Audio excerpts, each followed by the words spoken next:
Yeah man, I'm back again. It's a King John. Mfano wa Bramike. Yo sexy. Why I say Kulu kulu ni ya kutanda, kulu kulu ni ya kutumiza, kulu kulu ni ya kuonga, kulu kulu kozi ya kozi. Jesus, you are number one. Hakuna gada seme na twa gada shaiwa. Jesus, marinda kudai inindi na tenda na shamuna nditira. Jesus, you are number one. Hakuna gada seme na twa gada shaiwa.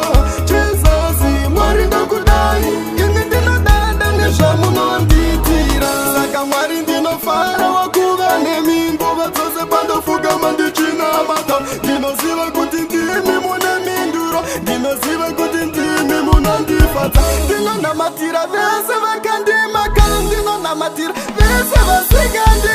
Dino na matira vese vanorwantiwa. Vapeiwa makwara kawandisa. Jesus, you are number one. Hakuna gada semi na twa gada shaiwa. Jesus, marinda kudai inindi na tenda na shamuna nditira. Jesus, you are number one. Hakuna gada semi na twa gada shaiwa. Jesus, marinda kudai inindi na tenda na shamuna nditira. Ndinakutenda yo mwari wangu, ndinakutenda yo baba, ndinakutenda yo mwari wangu, ndinakutenda yo baba. Dimi magaida kuti ndirarame, dimi magaida kuti ndive pano, dimi magaida ndive zvandiri, ndinakutenda yo baba ini. Jesus, you are number one. Hakuna gada seme na twa gada shaiwa.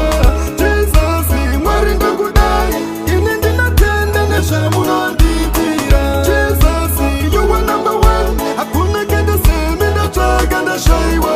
Jesus, marinda kudai inindi na tenda na shamuna nditira. Saka marindi no fara wakuva ne mingo batose bando fuga mandichina mata. Dino ziva kutindimi muna minduro. Dino ziva kutindimi muna ndifata. Dino na matira vese vakandi makam. Dino na matira vese vasigandi. Dino na matira vese vanorwantiwa. Vapeiwa makwara kawandisa. Jesus, you are number one. Hakuna gada seme na twa gada shaiwa. Jesus, marinda kudai inindi na tenda na shamuna nditira. You are number one. Na twa gada shaiwa. Marinda kudai na shamuna nditira.